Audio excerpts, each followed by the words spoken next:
What do you get when you order a one-of-a-kind unicorn widget from overseas? If you guessed a magical box full of profit, you're clearly in the wrong business. Welcome to the Contractor Success Forum. I'm Wade Carpenter with Carpenter & Company CPAs, alongside Stephen Brown with McDaniel Whitley, Bonding and Insurance. Stephen, what are we talking about today? Well, we're talking about materials and supplies and managing the risk of that. Oh my goodness. That's a hot topic right now, isn't it, with tariffs and everything? But also, I think you hit the nail on the head in your introduction.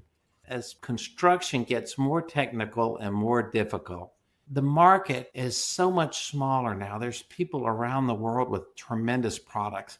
Architects and engineers want those products. They want to see them. They're excited about them. And it's sexy. It's fun to study that product and include that in it and then say, wow, look what so-and-so did on that project. That's all fine and dandy. But you, as a contractor, have to deal with that.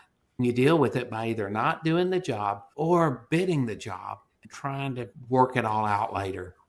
A mutual client had a situation that recently happened where something was ordered from a third world country, basically. No. It was Luxembourg. It seemed like it to us because doing business in Luxembourg seems foreign to us.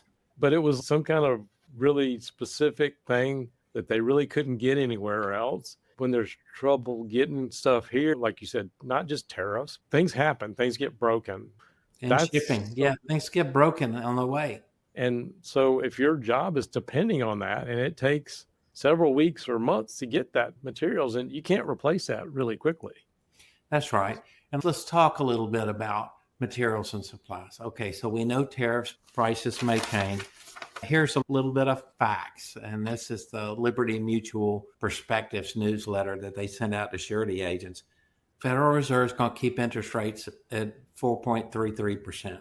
Gross domestic product is up 1.8%. Of all the construction input prices, steel milled products year on average 8.8%.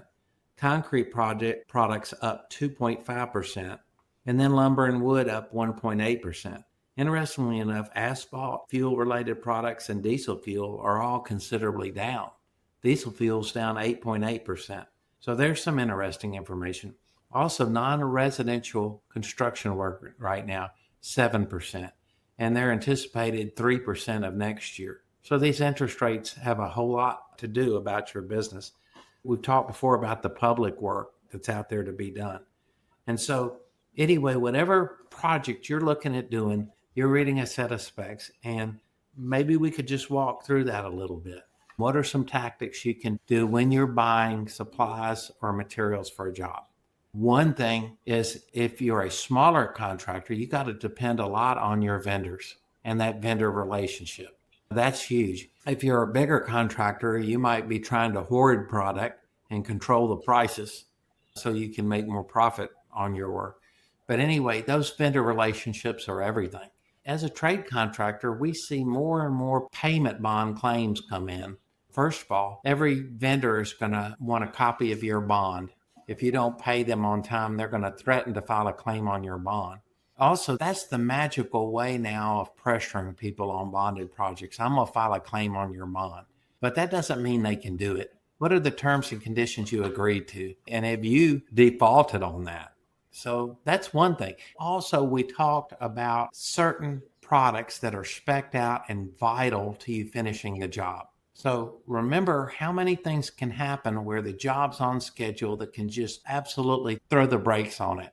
All of a sudden it stopped. Everything stopped. Your ability to project your cash flow and everything just stops because of this certain situation. Materials and supplies are one of those things. What I was hoping we could talk about as we talk to the process of ordering things, what tactics can you do? What can you do to help minimize the risk of those materials and supplies? We talked one about vendor relationships. That's vital. I think we're also talking about a lot more just the vendor relationships, and especially if we've got something that's sort of outside the box, we don't order every day, or if something is late, if you don't get it on time, it's not just the price of that, but you're talking about lost time. You're talking about your reputation. You're talking about possibly an angry client. Things get pushed back, and sometimes it can have this cascading effect. So a lot of times these kind of things can really tank an otherwise profitable job. And I think part of what your message today is, should you actually be taking this on if it is something that's really risky, or can you mitigate the risk with some of the things you're talking about? That's right. Can you mitigate the risk? Can you make that risk palatable and still make enough profit on it? That's the key to this whole podcast topic. What can you do to mitigate the risk? Number one, make sure that if there's a specific item in there that's going to affect your ability to finish that job on time, that you tie things down. You tie them down in the contract with the supplier. Now, remember, when fear exists and a salesperson is telling you, oh, I can't get that. I'd love to for you, man, but I can't get that. We can't do that. No, we don't sign that. We don't do that. Just think again, okay? There's other options. There's always other options. First of all, what about the agreement you signed for those materials or supplies? So many of them, especially from the supplier and material supplier standpoint, have the most vague language in it. Like, we will endeavor to do it during this time period. We will do our best to do this. That's too vague. When you have a project that depends on this, you have to tie down exactly in what time frame it'll be delivered, and they have to agree to it. Furthermore, I preached this before, require them to provide you a supply bond. It costs maybe 0.2% of whatever that cost material purchase price is. But it helps you put pressure on them without an attorney if they're not coming through. So what do you do when a job's spec'd out to one particular supplier with one particular pump, for example, and that's what the architect engineer wants? What do? You got to have a contingency, and you've got to communicate. We will do this, but we will not sign a contract with you if they default on providing this, because you're the one that worked this out with this material supplier. Does that make sense? Absolutely. And I guess I'm going back to, how can we put these in a bucket? Some of the, I would say, common supply material risk falls into one of these 5 categories. Is it available? Is it going to come in and the quality is bad? Is it actually going to show up on time? Are we going to have cost escalations? Are we going to have confusion about who's responsible? There's a lot of different factors that can go wrong here. And what we end up with is, sometimes it turns into this blame game. What do you do when it gets into the point where people are starting pointing fingers? First of all, you try to minimize that from happening by overly communicating. And you do that in the contract you sign, the agreements you make, and the discussions you have. And also, what leverage are you using to accomplish your goal? You might say, well, what do you mean by that? It's how you go about procuring those materials and supplies you need and what methodology you use. You may have used a simple method. I've got 5 people in town I can order from. I'm just going to call around and go with the best price, or whoever can get it to me the fastest. I put in enough in my bid to cover some extra contingencies. It's what you didn't put in your bid that you think, I've got enough profit to cover. We had situations during COVID where project managers just weren't ordering stuff fast enough. And then the shipping got delayed and the project cost them a fortune. You think the owners, the architects, engineers gave them a break on that? No, absolutely not. That's your problem. It's not our problem. All we know is you signed this contract with us and you said you were going to have it on X date, and it's not done. So we're going to hold you to this contract. You need to get it fixed. We're going to hold you to this contract. Okay. What about you having other people that you can hold to your contracts? Is that possible? I mean, no. My vendor tells me that they don't do it this way. And that I know your attorney's telling you that. We don't do it that way. Now, look, Joe Blow down the street, he's going to take all the steel I can give him at X price. And he isn't signing all this crap. So look, either you want it and you sign now on my iPad right here in the signature thing, or you don't. Absolutely. Seriously, you going to take that crap? Sometimes you might have to. But at least you know, if you're taking that crap, you're going to know what it is before you bid the job. Hope you do. We see claims all the time like this, Wade. In my business, we see them all the time. Please don't go there and do this. Be aware of what you're doing. You're not in business to lose money. If you think you're going to lose money, or it's too risky, or people won't work with you on it, don't do it. Great point. or bid it with so much profit in the craziest realm of things you can work it out. How much is that? 30%, 40%, 50% profit? Remember, in construction, there is a cap on how much money you can make in profit, but there's no cap on how much money you can lose. Whoa, what a horrible business plan that is. Absolutely. Can we talk about some best practices, how contractors might manage their risk? Sure. What comes to my mind is things like documentation, documenting everything, where your scope, the specs, and all that stuff, the terms and conditions, having purchase orders where you lock in a price. What do you think about that? Yeah, make sure you're communicating. Everybody knows what's going on. That's the key. Just a couple of other ones. I know this is more your topic. I think about supplier vetting, relationship management, making sure you've got a good supplier and good terms with them, maybe having a backup supplier. Yeah, everybody has backup suppliers, but you want to keep your relationships with the people that help you in the hard times, your vendors that help you. And you want to keep those relationships going if at all possible, because you're helping each other, right? What about things like shipping procedures? It comes in and they just dump it off and they want to be done. What if it came in damaged or something like that? I know I had a situation a few years ago where they just dumped it in my lobby and it was completely destroyed what I had ordered. I've seen some of these procedures where basically if you sign for it, you own it. Could we do things like taking photos on delivery and stuff like that? Great point. Photograph opening the crates with your timestamp on it. That's a great idea, because a lot of this material is damaged and can't be used. You have things that just don't fit together because they're damaged in shipping. And then you look at the exterior of the package as it's dropped off, whether it's taken a beating or not. You unpack this stuff all the time, hopefully, but you only have a short window of time to communicate that and to deal with that, because if it's damaged, it's going to slow your job down. No matter how soon you think you ordered the product at the store, it's going to slow your project down. Just a couple of more of these insurance risk transfer, one way or another, working it through the contract. You already talked about that. The other thing that I think about is the cash flow buffering. Are you going to have to put the bill for that up front? Are you going to be able to collect some money to be able to do that? That's another big thing that could, obviously, if you got a huge out of pocket and you can't collect on that. Yeah, talk to the owner in the pre-bid meeting, preferably, even if it's in front of other contractors. Will you allow us to stockpile these materials, and will you pay for them? What they'll do is they'll say, if you can show that they're insured and they're stored in a secured facility and that you've paid for them, we'll go ahead and front you the money for those materials. They want to be able to control that those materials are going to their project, though, and you have to show them how that's being done.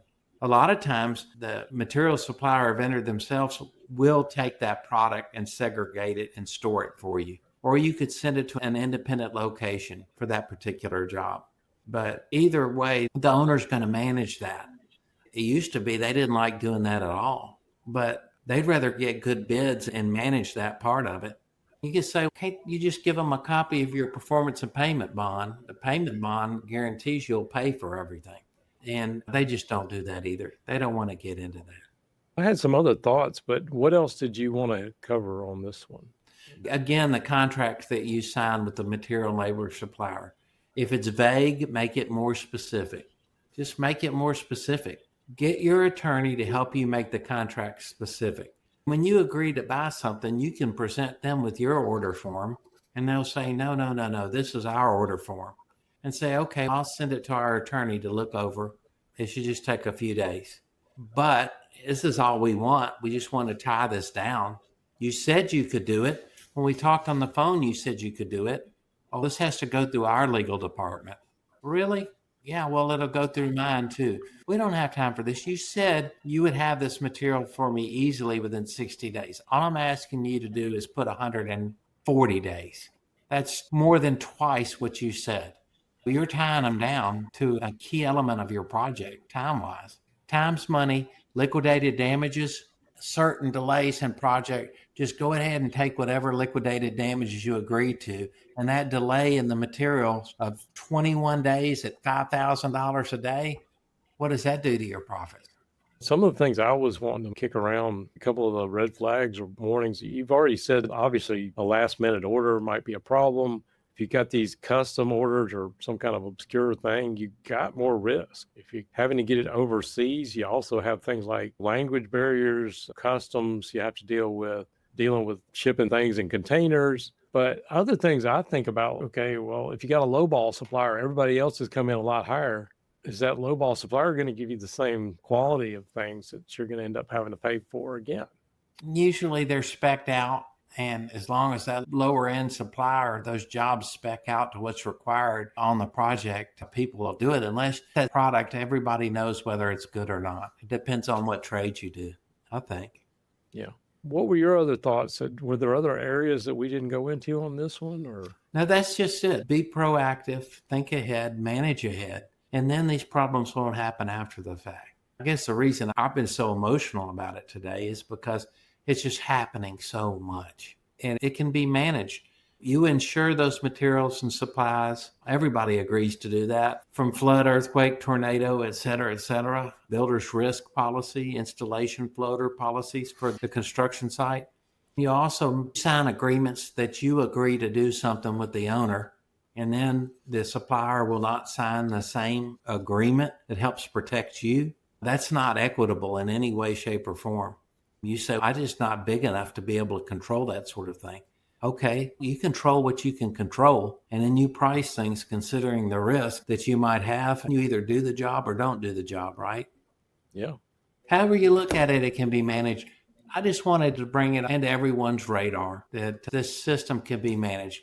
We talked about the contracts you sign, requiring a supply bond on the specific products that are hard to get right now. While you're bidding the job, you just depend on your subcontractor to deal with those materials and supplies. Fine. Are you bonding back that subcontractor? What is their relationship? What's their ability to do what you need them to do?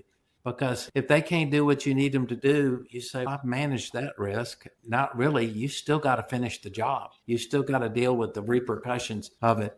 So collaboration, communication is key here, isn't it? Absolutely. And documentation. That's what you said. Yeah. And if we can, I just want to quiz you on one more thing before we wrap up here, because say somebody's got a job that's been bonded. What do you do when things start going sideways? I'd like your take on that. First of all, somebody threatens a payment bond claim. Your material supplier, your salesman has a credit manager, that business manager that he has to deal with. By the way, we're going to need a copy of that payment bond form before we issue these materials. But they're the ones threatening you if you're 1 second late to file a claim on your bond. If you sign an agreement with them and you've tied them down to terms that they are causing the delay, you can't go back with them and make them take responsibility for it, then you haven't done a really good job negotiating with that material supplier, have you? No, I agree. Did that answer your question? I'm just thinking more of if somebody called you up today in a panic because somebody's threatening calling the bond or something, when should you escalate? When should you pick up the phone and call your bond agent? Right away when someone's doing that, because the first thing I'm going to ask you is what's going on? What's going on with these materials? How's that going to affect your ability to finish the job? Are you documenting everything properly? Have you talked to your attorney? What is your attorney telling you? And what are you doing about it? Also letting them know if you're documenting everything and it's not your fault, you're dotting your I's and you're crossing your T's, then a bonding company isn't going to just pay a payment bond claim because somebody threatened to file a claim on your bond. So don't be afraid of that. Payment bond claims are frequently used in our world to try to pressure our customers. Absolutely. You went exactly where I was thinking, documenting everything, photos, emails, keeping every single thing you can. If you get a letter or something like that, it's too easy to ignore it, and you want to ignore it. But communicating with everybody, even when things are going bad, those kind of things, I think, protect yourself, especially if you can explain things and document it and not let it go 36, 45 days before, you address the letter, those kind of things. And you know what I was saying about signing the iPad on their signature box? It's terrifying, isn't it? What are you agreeing to? Again, when things go sideways in a particular situation, I know we were talking about, it turned around for this particular contractor because he was documenting, he was being proactive about the whole thing. What I understand now is it's turned into a profitable change order for him. So it's amazing how these things spin the other way if you're doing the right things. They can have happy endings, can't they? That's what we want for all our listeners, to have happy endings and to think about what you sign, plan ahead, document, and you'll be good to go. Okay. If nothing else, we'll go ahead and wrap this up. We appreciate you joining us. And if you've stuck with us this long, we hope we made you think a little bit about what you're doing on the supply side, the materials and those kind of things that can play a big part in how you finish a job and whether they go right or wrong. If you got any comments or horror stories or positive stories, we'd love to hear both of them. Put them in the comments below. We do this every single week. We'd love to hear from our listeners. If you would also please share, subscribe, all that stuff. It really helps us out. And we will see you on the next show.